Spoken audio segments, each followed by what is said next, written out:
للہ والصلاة والسلام علی رسول اللہ اما بعد فاعوذ باللہ من الشیطان الرجیم بسم اللہ الرحمن الرحیم ان الحسنات یذہبن السیئات صدق اللہ العظیم اللہم صلی علی محمد وعلی آل محمد کما صلیت علی ابراہیم وعلی آل ابراہیم انکا حمید مجید اللہم بارک علی محمد وعلی آل محمد کما بارکت علی ابراہیم وعلی آل ابراہیم انکا حمید مجید۔ جمعۃ المبارک کا دن فرمایا ایک روایت میں کہ عید الاضحیٰ عید الفطر سے بھی افضل دن ہے۔ جمعۃ المبارک کے حوالے سے آپ علیہ السلام کا فرمان کہ اللہ کے نزدیک عید الاضحیٰ عید الفطر سے بھی افضل دن، اس میں ایک گھڑی ایسی ہے جس میں دعا ضرور قبول ہوتی ہے۔ وہ گھڑی اللہ کو معلوم ہے پورے دن میں، کچھ نے تو عصر سے مغرب کے درمیان، کچھ نے امام کے 2 خطبوں کے درمیان، کچھ نے فرض نماز کے فوراً بعد، بہرحال مختلف اقوال ہیں، لیکن صحیح حدیث میں یہی کہ وہ ایک گھڑی ہے۔ تو اس میں آدمی دعاؤں میں لگے، نیک اعمال میں لگے۔ ان الحسنات یذہبن السیئات، جو نیکیاں ہیں گناہوں کو مٹا دیتی ہیں۔ معافی مانگنے کا ایک طریقہ یہ ہے نیکیوں کو بڑھا دینا۔ ایک تو معافی اللہ معاف کر دے، یہ بھی معافی، ایک ہے نیکیاں بڑھا دیں۔ نیکیاں کیا کرتی ہیں؟ گناہوں کو مٹاتی رہتی ہیں، یعنی معافی دلواتی رہتی ہیں۔ دوبارہ جمعہ کا دن نیکیاں بڑھانی چاہیے۔ ایسا نہ ہو کہ ہمارا دن ایسے ہی گزر جائے کہ آج کچھ چھٹی کا دن ہے، سارے گھر کے کام وہ کرنے چاہیے، لیکن ایسا نہ ہو کہ جمعہ کا دن پہلی اذان وہ بھی گھر کے کاموں میں لگی ہوئی ہے، اذان پہلی ہو رہی ہے، بازار بھی کھلا ہوا ہے مسلمانوں کا ملک، خرید و فروخت چل رہی ہے۔ تو قرآن کا فیصلہ پہلی اذان اس پہ علماء نے کہا پہلی اذان مراد ہے۔ جب جمعہ کے لیے اذان دی جائے، جمعہ کے لیے بلائے جائے، سارے کام چھوڑ دو، حکم آ گیا۔ بنی اسرائیل، اب قرآن تراویح میں ہم سنتے رہے، پورا قرآن سنتے ہیں، اس کے اندر اللہ تعالیٰ پہلی قوموں کے واقعات کو بیان کرتا ہے۔ بنی اسرائیل کے خاص علاقے میں، خاص زمانے میں ایک حکم اترا تھا، ان کے لیے ہفتے کا دن مقرر ہوا عبادت کا، سارا دن مقرر ہوا، اور اس انداز سے مقرر ہوا کوئی معیشت کی معاشی سرگرمی نہیں کرنی، روزگار میں نے لگنا ہی نہیں، سارا دن عبادت، یہ پابندی تھی۔ تو کچھ لوگوں نے کیا کیا، وہ مچھلیاں پکڑتے تھے، کچھ نے تو اعلان مچھلیاں پکڑی، کچھ نے کہا ہم ایسے تو نہیں پکڑتے، پابندی ہے۔ انہوں نے کیا کہ انہوں نے ساحل کے کنارے کچھ نالیاں سی بنائی، کچھ گڑھا سا کھود لیا، پانی کھڑا ہو گیا، مچھلی آ کے وہ گڑھے میں آ گئی، اب وہ واپس کیسے جائے؟ کہا ہم تو پکڑتے نہیں رہے، ہیلا کر لیا، اور کچھ نے اعلان خلاف ورزی کی۔ بہرحال اللہ کا عذاب آیا۔ عذاب پتہ کیا ہے؟ ان لوگوں کو بندر اور خنزیر بنا دیا گیا۔ جرم کیا تھا؟ جرم تھا، پابندی تھی، یہ عبادت کا دن ہے، اس میں بس عبادت کرنی ہے، کوئی دوسری سرگرمی نہ ہو، وہ بات نہیں آئے۔ ہمارے لیے پورے دن کی کوئی پابندی نہیں لگی، پورے ہفتے کی کوئی پابندی نہیں، صرف جمعے کی اذان سے لے کر جمعے کی نماز پڑھنے تک کی پابندی۔ وہ کتنے گھنٹے بنتے ہیں؟ بمشکل 1.5 گھنٹہ، یہ زیادہ سے زیادہ 2 گھنٹے لگا لیں، 12:30 تقریباً اذانیں ہوتی ہیں، تو سب جگہ تقریباً 2:30 بجے فارغ، 2 بجے اکثر جگہ فارغ ہو جاتی ہے۔ 1.5-2 گھنٹے کی یہ پابندی، یہ نہ ہو سنایا ہمیں، وہ پہلا واقعہ ہمیں کیوں سنا دیا کہ تو ان کے لیے پابندی تھی سارا دن کی، تمہارے لیے پابندی 1.5-2 گھنٹے کی، تم نہ کرتے دیکھ لینا، اگر تم یہ پابندی نہ پوری کر سکے دیکھ لینا پہلی قوموں کو۔ تو اگر ہم نظر دوڑائیں، بعض اوقات کیا ہے، ہم میں سے ہی کیا ہے، اذان ہو چکی ہوتی، بازار میں ہنڈیا خریدنے کے لیے جا رہے ہوتے ہیں، سبزی لینے کے لیے جا رہے ہیں، سوائے اتنے کام کے کہ جمعے کی تیاری کی، ہاں غسل کر رہے ہیں وہ ٹھیک ہے، کپڑے پہن رہے ہیں وہ ٹھیک ہے، یا راستے میں چل کے آ رہے ہیں 10 منٹ لگ گئے 15 منٹ، وہ ٹھیک ہے، اور کسی قسم کی سرگرمی میں لگنا حرام،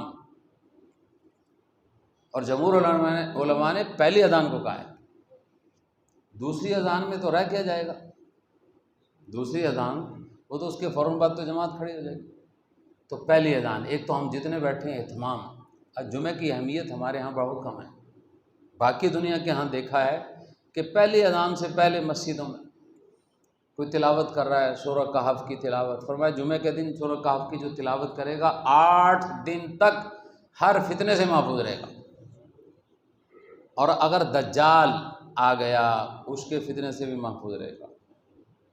سارے نبیوں نے فتنہ دجال سے ڈرایا ہے، حتیٰ کہ آپ علیہ السلام نے بھی ڈرایا، آنا تھا فتنہ دجال اس امت میں سے، لیکن اتنا بڑا فتنہ تھا، سارے نبی ڈراتے رہے اور ہم ڈرتے نہیں، ڈراتے سارے نبی رہے، ہم کہتے ہمیں کوئی پرواہ نہیں، ہمیں بھی ڈرنا چاہیے۔ تو اس کے فتنے سے بندہ اپنی ذات سے کوئی نہیں بچ سکتا، اللہ جسے بچائے، وہ اعمال ہیں، ان اعمال سے بچے گا۔ تو ان عمل میں سے ایک عمل کیا ہے؟ جمعے کے دن اہتمام سورہ کہف کی تلاوت کا، تو وہ بھی سارے، وہ تو تبھی ہوگی نا، اہتمام سے تیاری کر کے بندہ مسجد میں آ گیا، پھر ماحول بنا ہوگا، بندہ تلاوت بھی کر لے گا، پھر اس کے علاوہ کوئی نوافل پڑھ لے، صلاۃ التسبیح۔ ابن ماجہ کی روایت ہے، آپ علیہ السلام نے حضرت عباس رضی اللہ عنہ، آپ صلی اللہ علیہ وسلم کے چچا ہیں، چچا جان آپ کو ایک ہدیہ نہ دوں، ایک چیز نہ بتاؤں جس کی برکت سے اگلے پچھلے چھوٹے بڑے اعلانیہ پوشیدہ سارے گناہ اللہ پاک معاف کر دیں؟ وہ پھر صلاۃ التسبیح مشہور ہے جس کو کہتے ہیں، وہ طریقہ بتایا کہ 4 رکعت پڑھو، وہ سارا طریقہ آپ سب کو معلوم ہے، اس کو دہرا دیتے ہیں کہ وہ 4 رکعت اس انداز سے پڑھو۔ 2 طریقے ملتے ہیں، تھوڑا سا فرق ہے، فرمایا کہ 4 رکعت نیت کی، اچھا 2 کر کے بھی پڑھی جا سکتی ہے، بعضوں کو ہوتا نا کہ 4 رکعت بھی آدھا گھنٹہ 25 منٹ مسلسل میں، تو 2 حضرت تھانوی رحمہ اللہ نے لکھا ہے کہ 2 رکعت کر کے بھی پڑھا جائے، کیونکہ نفل ہیں، 4 اکٹھے بھی پڑھ سکتے ہیں، 2 کر کے بھی پڑھے جا سکتے ہیں، باقی نوافل بھی ہم 4 اکٹھے بھی پڑھ سکتے ہیں، 2 کر کے بھی پڑھ سکتے ہیں، وہ تو ہمارے ہاں تراویح کا 2 کر کے معمول بن گیا، 4 کر کے اکٹھے بھی پڑھ سکتے ہیں، وہ چونکہ سنت موقدہ میں نفل کے ترتیب پہ آ جاتی ہے، بہرحال 2 کر کے بھی پڑھی جا سکتی، 4 اکٹھے بھی پڑھ سکتے ہیں، بالکل آسان طریقہ، کوئی ایسا نہیں، اس لیے بعض کہتے ہیں وہ جماعت کرواؤ، بھائی نفل کی جماعت کہاں سے آ گئی، الگ الگ ہی پڑھیں، نہ عورتوں کی جماعت ہے نہ مردوں کی جماعت ہے، کچھ گھروں میں ترتیب بنا لیتے ہیں جی، پہلے اب تو شاید کم ہو گیا، پہلے تو بڑا اہتمام ہوتا تھا کہ فلاں گھر کے اندر بھی صلاۃ التسبیح کی جماعت ہوتی ہے، ہاں یوں کہا جا سکتا ہے، اکٹھے کر لیے، طریقہ تازہ کر دیا، بتا دیے، پڑھو اپنی اپنی، لیکن جماعت ہو وہ نہیں ہو سکتا۔ بہرحال 4 رکعت کی نیت باندھی، جیسے ہم 4 رکعت نفل پڑھتے ہیں عصر سے پہلے، سنتیں پڑھتے ہیں، سنت غیر موقدہ عشاء سے پہلے، اس طرح ہم نے ثنا پڑھی۔ ثنا ایک طریقہ تو ہے قرات سے پہلے 15 دفعہ تیسرا کلمہ پڑھ لیا جائے، ایک طریقہ ہے قرات پوری کر کے رکوع سے پہلے 15 دفعہ پڑھ لیا جائے، دونوں ذہن میں رکھ لینا، شروع میں 15 دفعہ پڑھ لیں، پھر جب قرات مکمل کر لیں رکوع میں جانے سے پہلے 10 دفعہ پھر پڑھ لیں، ایک طریقہ یہ ذہن میں رکھیں۔ دوسرا ہے کھڑے کھڑے صرف 15 دفعہ پڑھ لیں، رکوع میں جانے سے پہلے 15 دفعہ پڑھ لیں، پھر آگے رکوع میں، رکوع کے بعد دونوں سجدوں میں، 2 سجدوں کے درمیان 10 دفعہ، باقی ترتیب وہی رکھنی، جو سجدے کی تسبیحات ہے، رکوع کی تسبیحات ہے، ان کو پڑھنے کے بعد اضافی 10 دفعہ سبحان اللہ والحمد للہ ولا الہ الا اللہ واللہ اکبر، اس کو پڑھنا ہے 10 دفعہ۔ پھر جس طریقے میں کھڑے ہو کے رکوع سے پہلے صرف 15 دفعہ پڑھا، اس میں دوسرے سجدے کے بعد تھوڑی دیر بیٹھیں گے، اتنی دیر بیٹھیں گے 10 دفعہ پڑھ لیں، اور جس میں ہم نے کھڑے کھڑے 25 دفعہ پڑھ لیا، قرات سے پہلے 15 دفعہ، رکوع سے پہلے 10 دفعہ، اب ہمیں دوسرے سجدے کے بعد بیٹھ کر پڑھنے کی ضرورت نہیں، 75 پوری ہو گئی۔ ایک رکعت میں کتنی پڑھنی ہے؟ 75، دوسری رکعت میں 75، تیسری میں 75، چوتھی میں 75، باقی ساری نماز ویسے ہی، تو کتنی ہو گئی جی؟ 300 بار۔ لیکن انسان بھول جاتا ہے، وہ کہنے لگے جی والدہ میری کہہ رہی میں بھول جاتی ہوں، میں کہا زیادہ پڑھ لو اندازے سے، کہ زیادہ پڑھ لیں کوئی مسئلہ نہیں، میں 50 دفعہ پڑھ لو، 500 دفعہ پڑھ لو، کوئی مسئلہ کم نہ ہو زیادہ ہو جائے۔ بھول گیا آدمی ایک جگہ پہ اگلی جگہ یاد آ جائے، سجدے میں یاد آیا سجدے میں پڑھ لے، وہ پچھلی جتنی رہ گئی 2-4 دفعہ زیادہ ہی پڑھ لے۔ پوری رکعت میں بھول گیا، پوری رکعت میں یاد نہیں آیا کہ میں صلاۃ التسبیح پڑھا ہوں، اگلی رکعت میں پڑھ لے، وہاں بھی یاد نہیں آیا تیسری میں پڑھ لے، وہاں بھی یاد نہیں آیا چوتھی میں پڑھ لے، ساری چاروں رکعتوں میں یاد نہیں آیا، چاروں رکعت کی آخری رکعت کے سجدے میں یاد آیا، سجدے میں 3 دفعہ پڑھ لے، اس کی صلاۃ التسبیح ہو جائے گی۔ وہ کتنا آسان طریقہ۔ اب اس کو ایک بنا لینا ہے، یہ تو بڑا مشکل ہے، کوئی مشکل نہیں۔ بہرحال اگر رہ بھی جائے گی نماز تو پھر بھی ہو جائے گی، نفل کا ثواب تو ملے گا۔ تو بہرحال یہ آسان طریقہ ہے۔ جمعہ کے دن فرمایا چچا اس کو روز ہی پڑھ لینا، روز نہ ہو سکے تو ہفتے میں 1 دفعہ تو پڑھ ہی لینا، ورنہ مہینے میں، ورنہ سال بھر میں 1 دفعہ پڑھ لینا۔ تو ایسا نہ ہو کہ ہم رمضان میں 1 دفعہ بھی نہ پڑھ سکیں، تو اس کی کوشش ہو رمضان میں ہر جمعہ میں پڑھ لیں، بلکہ جو کوشش اعتکاف میں بیٹھے ہیں تو روز کا ہی اہتمام کر لیں۔ باقی بھی کر سکتے ہیں، دکانوں میں جانے سے پہلے باوضو ہو کے بندہ گھر سے نکلنے سے پہلے پڑھ لے، یا نہیں جاتے ہوئے موقع ملا رات کو پڑھ لیں۔ تو آخری اشرہ ہے، یہ جتنے دن باقی ہیں اس میں رات کو اہتمام کر لے، تراویح سے فارغ ہو، سونے سے پہلے کھانا کھا لیے، سونے سے پہلے آدمی پڑھ لے، یا تہجد کے وقت میں پڑھ لے۔ بہرحال وقت تو سارا ہے، اس کے لیے کوئی پابندی نہیں وقت کی، سوائے مکروہ اوقات کے۔ جو مکروہ اوقات ہیں وہ صبح کی اذان ہو گئی، سورج کے نکلنے تک 2 سنتیں 2 فرض بس، باقی کو قضا نماز پڑھ سکتے ہیں، اس میں نہیں۔ عصر سے لے کے مغرب تک اس میں نہیں نفل نماز، اور دوپہر کا وقت جو ہے زوال کا وقت اس میں نہیں۔ باقی رات کو کوئی زوال کا وقت نہیں کہ رات کو کوئی بندہ رات کو بھی 12 بجے زوال کا وقت ہوتا ہے، یہ لوگوں میں ویسے غلط فہمی ہے، رات کو کوئی کسی قسم کا زوال کا وقت نہیں۔ بہرحال 3 اوقات کے علاوہ جب موقع ملے اس کو پڑھ لیں۔ جمعے کے دن کا ایک اور عمل ابن ماجہ کی روایت ہے کہ جو جمعے کے دن سویرے آئے، سویرے کا معنی کیا ہوتا ہے؟ جلدی آئے، جلدی آئے جمعے کے لیے، خود بھی غسل کا اہتمام کرے، گھر والوں کو بھی اہتمام کروائے، اور صاف کپڑے پہنے اور خوشبو لگائے۔ فرمایا پیدل آئے، گھر سے مسجد میں پیدل آئے، ہر قدم پر سال بھر کی نفلی عبادت کا ثواب ہر قدم پر ہے، رات بھر عبادت کا، دن بھر نفلی روزوں کا، سال پورا 365 دن، اتنے دنوں کے روزے ایک قدم پر، اتنے دنوں کی قیام اللیل ایک قدم پر۔ آپ گھر سے لے کے مسجد تک 100 قدم ہے تو کتنے ہو گئے جی؟ 100 سال۔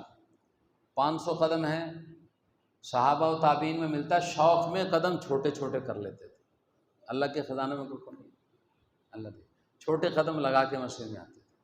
تو بھائی سواری کون سی کوئی اتنی شدید گرمی والی ہے، گرمی ایسی نہیں ہے، تو پیدل آ جائیں، سواری جمعہ والے دن چھوڑ دیں تاکہ زیادہ اجر پا لیں۔ وہ بھی تھے ایک زمانے میں نکلتے تھے صبح سویرے، 2 گھنٹے لگ جاتے تھے جمعے کے لیے مسجد میں پہنچتے۔ ہمارے تو گھڑی دیکھ کر 5 منٹ لگیں گے، یا کسی کو لگے گا 10 منٹ لگے، گھڑی دیکھ کے پیدل آئے گا زیادہ زیادہ۔ تو بھائی اس کا اہتمام، یہ شوق ہو رمضان میں۔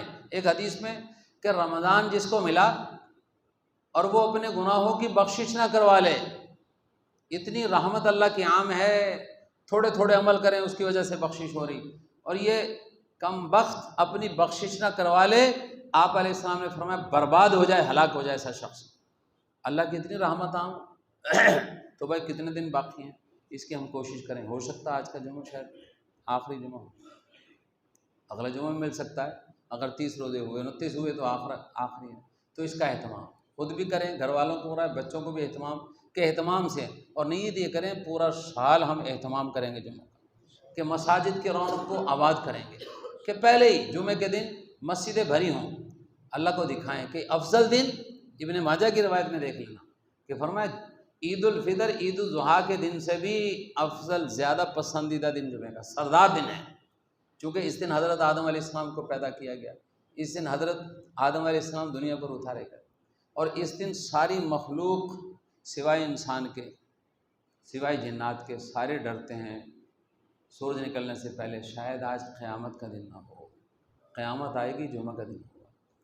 جب وہ سورج نکل آتا ہے نا، سارے سوکھ کا سانس لیتے ہیں آج قیامت نہیں، لیکن انسان یہ نہیں ڈرتا، سارے ڈرتے ہیں، جتنے جانور ہیں سارے ڈرتے ہیں، شاید آج جمعے کا دن ہے، قیامت کا دن۔ 2005 میں زلزلہ آیا تھا نا، 8 اکتوبر 2005، اس میں ایک جماعت عربوں کی چل رہی تھی مظفر آباد کے علاقے۔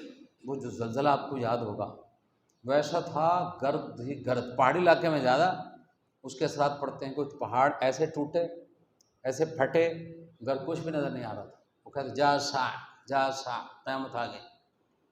وہ مولانا میرے دوست ہیں، وہ کہہ رہے میں گشت میں تھا ساتھ، تو پھر کہنے لگے آج دن ہے ہفتے کا، کہنے لگا وہ تو جمعے کا دن ہوگا۔ تو ایسے بہرحال جمعے کے دن قیامت آنی، بہت سے معاملات جمعے کے دن ہوئے تھے، تو وہ محتم بشان دن ہے، تو ہم سارے کریں جتنے اس کے اعمال ہیں کریں اور خوب دعائیں مانگیں۔ اور ایک عمل اور ہوتا ہے جمعے کے دن کا، درود شریف کی کثرت۔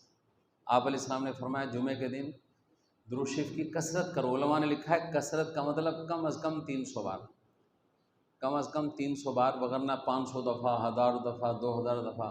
اور جمعے کے دن ویسے بھی کہ اہتمام سے جمعے کے درود شریف پڑھا جائے، میری قبر تک براہ راست پہنچایا جاتا ہے، فرشتے لے کر آ جاتے ہیں اور میں اس کا پھر جواب دیتا ہوں۔ اللہ پاک نے فرشتوں کی ڈیوٹی لگا دی ہے، وہ درود شریف پہنچاتے ہیں، تو زیادہ ہدیہ۔ علماء نے لکھا ہے آپ علیہ السلام کی عادت مبارکہ تھی، کو ہدیہ دیتا تھا آپ اس کے بدلے میں ہدیہ دیتے تھے۔ جب ہدیہ درود شریف ہم پڑھیں گے تو آپ علیہ السلام کی عادت اب بھی بڑھی ہے، آپ امت کے لیے دعا بھی کر رہے ہیں اپنے روزے میں۔ وہ اللہ پاک جانتے ہیں آپ کی حیات آپ اخروی کیا کس انداز میں ہے۔ تو بہرحال ان سارے اعمال کا اہتمام کریں، اور اس اہتمام کا مطلب دوسروں کو بتائیں گے، خود عادت پڑ جائے گی۔ اللہ ہم سب کو عمل کی توفیق عطا فرمائے۔ اللہم صلی علی سیدنا مولانا محمد وعلی آل سیدنا مولانا محمد وبارک صلی وسلم یا اول الاولین یا آخر الآخرین یا ذا القوة المتین یا راحم المساکین یا ارحم الراحمین یا حنان یا منان یا ذا الجلال والاکرام یا حنان یا منان یا ذا الجلال والاکرام۔ اللہم انا نسألک العفو والعافیہ فی الدنیا والآخرہ۔ یا اللہ ہم سب کے گناہوں کو معاف فرما دیجیے، ہم سب کی بخشش فرما دیجیے۔ اے اللہ جو نیکی کی دین کی باتیں سنتے پڑھتے ہیں، عمل کی توفیق عطا فرما دیجیے، دوسروں تک پہنچانے والا بنا دیجیے، پوری امت کو جمعے کا اہتمام کرنے والا بنا دے۔ اے اللہ پوری امت کو جمعے کے دن خوب دعائیں مانگنے والا بنا دے، درود شریف پڑھنے والا بنا دے۔ اے اللہ صلاۃ التسبیح پڑھنے والا بنا دے، سورہ کہف کی تلاوت کرنے والا بنا دے، سورہ دخان کی تلاوت کرنے والا بنا دے۔ یا اللہ گناہوں سے بچنے والا بنا دے۔ اے اللہ جو نیکیاں رمضان کی برکت سے شروع کی ہیں ساری زندگی ان کو جاری رکھنے والا بنا دے۔ اے اللہ ساری زندگی ان کو جاری کرنے والا بنا دے۔ اے اللہ جو نمازوں کا اہتمام شروع کیا بہت سے ساتھیوں نے، اے اللہ ساری زندگی اے اللہ پکا نمازی بنا دے، ساری زندگی کے لیے پکا نمازی بنا دے، پورے محلے والوں کو پکا نمازی بنا دے، مردوں کو مسجد میں آ کر تکبیر اولیٰ سے نماز پڑھنے والا بنا دے، عورتوں کو گھروں میں اہتمام سے نماز پڑھنے والا بنا دے۔ اے اللہ ان اٹھے ہوئے ہاتھوں کو خالی نہ لوٹا، جوانوں کے، بوڑھوں کے، بچوں کے اٹھے ہوئے ہاتھوں کو خالی نہ لوٹا۔ اے اللہ سب کی جھولیاں بخشش سے بھر دے، اپنی عنایات سے بھر دے، اپنے فضل سے بھر دے۔ اے اللہ ہم سب کے دلوں میں جتنی دعائیں اپنے فضل سے قبول فرما لے۔ ربنا تقبل منا انک انت السمیع العلیم وتب علینا انک انت التواب الرحیم وصلی اللہ تعالی علی خیر خلقہ محمد وآلہ وسلم۔